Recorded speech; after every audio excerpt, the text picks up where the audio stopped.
Há menos de 2 meses para o Natal, o comércio está contratando trabalhadores temporários. Porém, a expectativa é que neste ano o número de vagas no mercado de trabalho seja menor do que no mesmo período de 2013. Em setembro, Nayara foi contratada temporariamente. Ela espera ser efetivada no cargo até dezembro. O meu presente que eu queria, muito obrigado do meu patrão, do meu gerente. Esse é o melhor presente que eu gostaria de ganhar. E vender muito. E ser efetivado aqui? E ser efetivado aqui. Vitor foi contratado temporariamente em agosto e já está efetivado. O pessoal ajuda bastante, precisar de informação eles ajudam, entende? Ah, preciso de tal livro, a pessoa já está em tal lugar. Tipo, é um incentivo, entendeu? A gente aprende bastante coisa, que nem no meu caso, eu aprendi a localizar. Já aprendi aonde estão os livros, a limpar, organizar tudo. É uma coisa bastante interessante, entendeu? Vendedor e balconista são as funções procuradas por quase a metade das empresas. Operador de caixa por quase 1/3 e garçom por 1/4. Metade das empresas que contratam temporariamente paga o salário mínimo de R$ 724. Na média, a remuneração fica em R$ 935. Mais de 1/3 das empresas pagam comissões. Mas o que mais atraiu o Vitor para o ex-emprego temporário e agora efetivo foi o ambiente da livraria. Às vezes a pessoa chega aqui e fala assim: olha, eu gostaria de tal livro, mas não sabe o autor. Você já lembra, você já tem o conhecimento daquela área, daquele livro, daquela especialidade, entendeu? O livro tem o conhecimento, você procura isso dele. 13% das empresas efetuaram as contratações temporárias em agosto e setembro. 37% das contratações temporárias serão agora em outubro e 38% em novembro. A gente vai fazer essa contratação em novembro agora, né? Justamente para o Natal. E no caso específico da livraria, nós temos também em janeiro, fevereiro e março, que são o volta às aulas, né? Então essas 10 contratações, né, é para esse movimento, né? Que a gente acaba crescendo aí de 10 a 15% de movimento. A expectativa é de que agora em 2014 sejam geradas 209 mil vagas temporárias, 24 mil a menos que as 233 mil do ano passado. Em média, de cada 2 temporários contratados, 1 é efetivado no cargo. Honestidade, né, assiduidade, pontualidade, né, são características importantes hoje que a gente observa num funcionário, né, além da produtividade, né. Eu tenho que ter força de vontade, entende? Um espírito, não, preciso disso, vou necessitar disso, preciso atingir um objetivo, vou atingir esse objetivo, entendeu? Que nem eu atingi um objetivo, graças a Deus estou aqui, entendeu? Esse serviço, vou continuar nele, espero sempre, entendeu? Basta todo mundo ter fé e vontade de trabalhar. Para saber como esse e outros fatores podem impactar no comércio, eu converso agora ao vivo aqui no Jornal da Manhã com o presidente da Câmara de Dirigentes Lojistas de Cuiabá, CDL, Paulo Gasparotto. Bom dia, obrigado pela presença aqui com a gente. Um prazer estar aqui com vocês. Sobre essa contratação temporária, por que contratar menos em 2014, presidente? A contratação temporária são empregos que são gerados em função da economia do país. Economia parada, logicamente, sem crescimento zero esse ano, logicamente leva o volume de empregos para baixo. E essas contratações estão bastante cautelosas por parte do comércio, uma vez também que impacta nas suas despesas, né, que vem encontrando seríssimas dificuldades também nas suas receitas, com a diminuição das vendas, e imaginamos que vamos contratar em torno de 700 a 800 emprego temporário aqui na capital durante os meses de novembro e dezembro. Para a gente entender, o senhor acabou de falar que a economia brasileira está parada. Por que ela está parada? Olha, nós temos uma série de dificuldades hoje, né, na área econômica.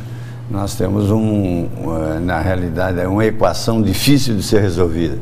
Nós vimos a Selic, o cupom autorizou um aumento de 0,25 agora no final da semana, quer dizer, estamos com um viés de inflação para cima e de juros para cima.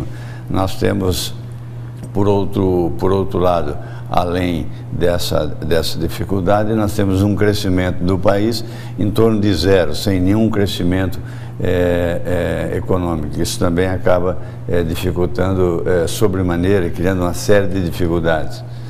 para a gente entender essa paralisação da economia, o senhor acredita que isso aí é uma ressaca, por exemplo, do período que nós vivemos de Copa do Mundo? O Brasil passou 7 anos falando em Copa do Mundo, obras, preparativos, expectativas da população, do comércio, e agora nós vivemos a ressaca, ou já é uma consequência mesmo, uma outra ressaca eleitoral, vivemos aí recentemente o período das eleições de 2014, ou são problemas consequentes da macroeconomia brasileira que precisam ser mudados, já pensando já no próximo governo agora, começando em 2015? Nós tivemos, na verdade, depois da Copa do Mundo, o comércio, as suas vendas, elas declinaram e realmente não teve mais sustentabilidade durante todo esse período. Então, todas as dificuldades que se cria na economia, elas são repassadas ao bolso do trabalhador. Então, nós temos hoje uma inflação de 7%, que é uma coisa extremamente difícil de conviver com ela. Nós temos hoje uma elevação de taxas de juros que compromete seriamente os financiamentos a prazo, dificulta. Você tem uma diminuição já do emprego, principalmente na área do comércio, do serviço e da indústria, e isso atemoriza também o consumidor, que acaba ficando indeciso, inseguro e, logicamente, mais cauteloso com as suas compras. Agora, até que ponto que o aumento dessas tarifas públicas, como combustíveis, energia elétrica, inibe consumo para segurar a inflação? Porque nós temos aquele problema da cultura inflacionária de décadas passadas, antes da estabilização implantada pelo Plano Real, de que aumentava a gasolina, todo mundo queria repassar o preço para tudo. Até que ponto que isso contém inflação ou gera mais inflação, presidente? É lógico que o consumidor já inseguro que está, e quando você fala em aumento de combustível, você fala realmente em atingir o bolso do consumidor. Porque além, o petróleo, ele atinge, basicamente, é uma fonte energética que atinge todos os segmentos. E isso vai impactar em todos os preços, no transporte, na utilização dos seus veículos, né? Uma série de outras coisas. E, obviamente, nós sabemos que nós temos aí aumentos previstos não só para o petróleo, né? O combustível, mas nós temos aí nas tarifas elétricas com percentuais assustadores. O comércio está extremamente preocupado com esses aumentos, uma vez que o comércio todo ele tem um grande consumo de energia elétrica, função principalmente da climatização dos seus ambientes. Por falar em susto, o que está acontecendo no comércio em relação aos crimes contra o patrimônio? É verdade que vocês estão sendo vítimas constantes aí de roubos, assaltos e furtos? O que vem acontecendo hoje não é nem mais contra o patrimônio, é contra a vida das pessoas. Porque antigamente, até meses atrás, nós convivíamos com um número muito grande de arrombamentos, né?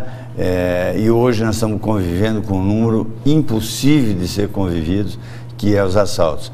Os nossos funcionários estão aterrorizados, o nosso público também inseguro hoje de entrar em loja, onde esses assaltos à mão armada roubam de todos os funcionários seus celulares, suas joias, seus relógios, né? Isso basta às vezes entrar uma pessoa dentro do estabelecimento que gera um pouco de desconfiança, basicamente todos os funcionários estão indo para os banheiros, para os depósitos, aterrorizados, que estão com o volume assustador de assaltos que nós estamos tendo aqui na capital. Toda época de fim de ano vocês têm uma parceria, vocês lojistas, empresários, com a Polícia Militar. Isso acontece geralmente lá no mês de dezembro. Poderia ser antecipado agora para novembro esse trabalho, até para que haja segurança, não só no Natal, mas durante o ano todo? Essa é uma parceria que os lojistas têm, principalmente no centro da cidade, e que hoje os assaltos mais não estão ligados essencialmente ao centro da cidade. A cidade toda vem sendo assaltada todos os dias, principalmente postos de gasolinas, farmácias e o comércio varejista. Está insustentável hoje ser lojista dentro de Cuiabá e conviver com esse volume de assaltos que a gente vem tendo. Por falar em assaltos, os assaltos aos cofres públicos, a CDL sediou no final de semana uma capacitação para observadores sociais, o Observatório Social, que está focado aí nas licitações. Nós recebemos no Jornal da Manhã semana passada um dos fundadores aqui do Observatório Social de Cuiabá. Por que a CDL apoia essa iniciativa, presidente? Olha, a CDL vem apoiando essa iniciativa, que é uma das iniciativas mais interessantes que nós temos hoje dentro do país, que é fazer o controle social. Nós não temos cultura ainda da sociedade acompanhar as receitas e as despesas do Estado, principalmente essas licitações que ocorrem aí, as corrupções e grandes fatos geradores de grandes problemas, né, que nós temos visto hoje aí, Mensalão, Petrolão, enfim, vários outros que têm acontecido. Então, esse observatório merece hoje já o respeito de toda a sociedade. A CDL tem interesse legítimo em contribuir com tudo que puder para que ele consiga crescer, se desenvolver e irradiar para toda a sociedade, que sem controle social, dificilmente nós vamos ter controle dos gastos públicos. Nas eleições de 2014, o senhor foi candidato a segundo suplente senador de Rui Prado. A eleição, no caso do Senado, acabou sendo vencida pelo senador eleito Wellington Fagundes, do PR. Que experiência que o senhor tira desse processo eleitoral que o senhor pretende trazer agora para a iniciativa privada enquanto líder empresarial?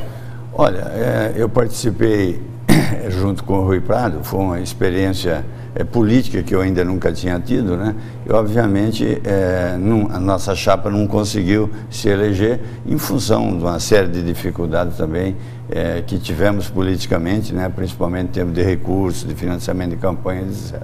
Mas essa experiência é válida. A gente tem que entender que o que acontece no setor público também se irradia para a iniciativa privada. E a partir do momento que a gente vai entendendo a complexibilidade de todo o sistema, a gente vai ficando com mais condição de gerir também ou fazer a gestão dos nossos negócios. O senhor ficou numa situação assim privilegiada para um assunto que está sendo discutido ainda no Brasil pós-campanha, que é a história da reforma política, mais focada aí dentro da reforma eleitoral do financiamento das campanhas. O senhor, como empresário, como é que o senhor vê essa proposta que está sendo discutida em nível de Brasil do fim do financiamento por parte das empresas? A própria Ordem dos Advogados do Brasil quer acabar com isso, acha que o cidadão que deve financiar, outras pessoas dizem que é o governo, que deve ser o financiamento público. Como é que o senhor vê essa questão? Olha, o financiamento de campanha é um assunto que passa pela reforma política prometida há décadas, né, pelo setor político e que ela até hoje não foi realizada. O financiamento de campanha, nós vimos agora que grande parte dos financiadores de campanha estão sendo denunciados nas delações premiadas, né, como aqueles que mais contribuíram para as campanhas. Essa promiscuidade entre o setor privado, né, o governo e a área política, ela tem que buscar um caminho que não leve mais a essa situação. Então, o financiamento de campanha ele tem que ser estudado. Eu ainda não tenho assim, uma noção clara como ele deve ser feito, né? como isso deve acontecer, mas tem que ser um estudo político com a participação de toda a sociedade para arrumar formas e caminhos que não levem, que aqueles que patrocinem as campanhas são os mais beneficiados depois dos governos que são os ganhadores das eleições. Então isso tem que ser contido e tem que buscar alternativa que contemple essa expectativa da sociedade. Até porque, além de lesar o patrimônio público, ainda gera uma concorrência desleal com os outros empresários no mercado. Ainda tem esse outro problema também, não é isso? A gente vê que normalmente as grandes construtoras hoje que fazem as grandes obras do país, né, que são construtoras que são conhecidas, de renome aqui dentro do nosso estado ou dentro do país, na verdade elas também têm as suas dificuldades, porque quando você passa a conviver com esse tipo de ambiente, ou você participa ou você fica fora. Então, essa pergunta que você me fez, como se comportam os outros que não ganham as obras, logicamente eles não querem estar envolvidos dentro desse tipo de negócio que amanhã pode causar seríssimo problema às suas empresas. Muito obrigado pela presença ao vivo. Boa semana para o senhor. Tá, muito obrigado.